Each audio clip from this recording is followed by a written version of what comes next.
નમસ્કાર, જય હિન્દ, જય ભારત, રાધે રાધે.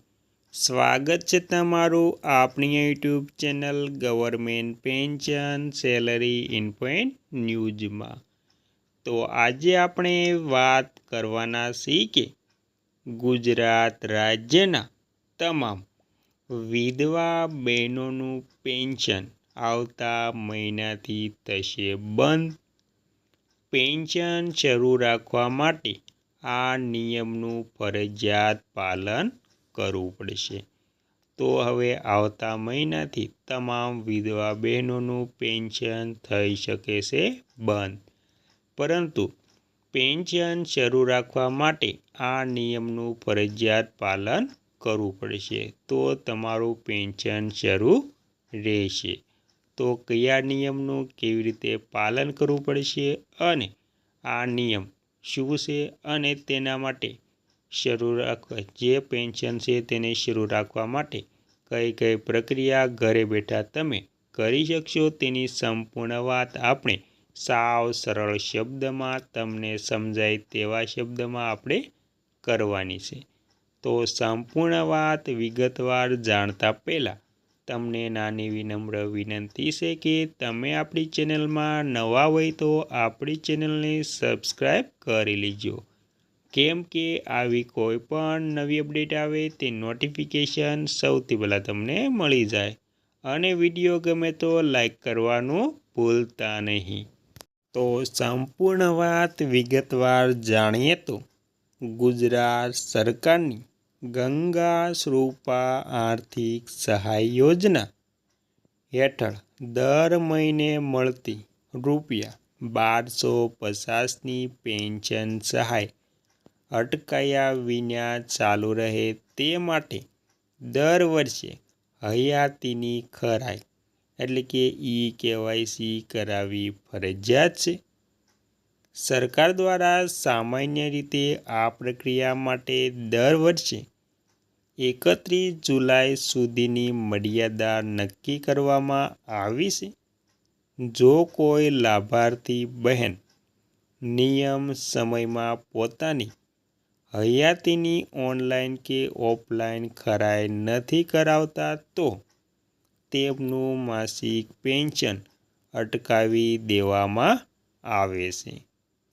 વિધવા બહેનો ઘરે બેઠા પોતાના મોબાઈલથી અથવા નજીકના કેન્દ્રો પર જઈને આ ખરાઈ કેવી રીતે કરાવી શકે તેની વિગતવાર માહિતી મેળવીશું.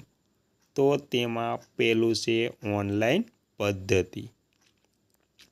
મોબાઈલ એપ દ્વારા ઘરે બેઠા આજકાલ ટેકનોલોજીના ઉપયોગથી વિધવા બહેનો કોઈ પણ કચેરીના ધક્કા ખાધા વગર પોતાના એન્ડ્રોઈડ સ્માર્ટફોનથી ઘરે બેઠા જ ફેસ ઓથેન્ટિફિકેશન એટલે કે વેરિફિકેશન શેરો સ્કેન કરીને હયાતીની ખરાઈ કરી શકે છે.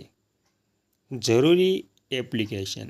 આ પ્રક્રિયા માટે ગૂગલ પ્લે સ્ટોર પરથી નીચેની 2 એપ ડાઉનલોડ કરવી પડશે. તો તેમાં પહેલું છે આધાર ફેસ ID એપ્લિકેશન એપ. આ બેકગ્રાઉન્ડમાં ચહેરો સ્કેન કરવા માટે મદદ કરે છે.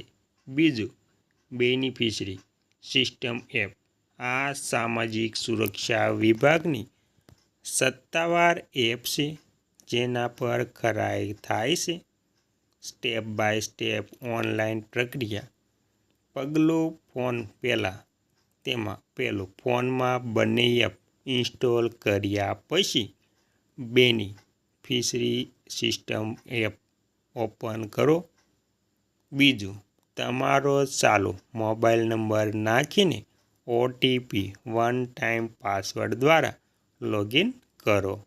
ત્રીજું યોજનાના વિકલ્પમાંથી ગંગા શ્રુપા આર્થિક સહાય યોજના એટલે કે વિધવા સહાય પસંદ કરો. ત્યારબાદ ચોથું લાભાર્થી બહેનો પેન્શન ઓર્ડર નંબર એટલે કે PO નંબર અથવા તો આધાર કાર્ડ નંબર દાખલ કરી સર્ચ કરો. પછી સ્ક્રીન પર લાભાર્થીની વિગતો દેખાશે. માહિતી ચકાસણી ફેસ ઓથેન્ટિફિકેશન KYC પર ક્લિક કરો. મોબાઈલનો કેમેરો ઓપન થશે. લાભાર્થી બેને કેમેરાની સામે લાઇટવાળા ભાગમાં ચહેરો રાખવો અને આંખો પટપટાવી પગલું. ત્યારબાદ ચહેરો સફળતાપૂર્વક સ્કેન થતાં જ સ્ક્રીન પર વેરિફિકેશન સક્સેસફુલનો મેસેજ આવી જશે અને ડિજિટલ હયાતી પ્રમાણપત્ર સબમિટ થઈ જશે.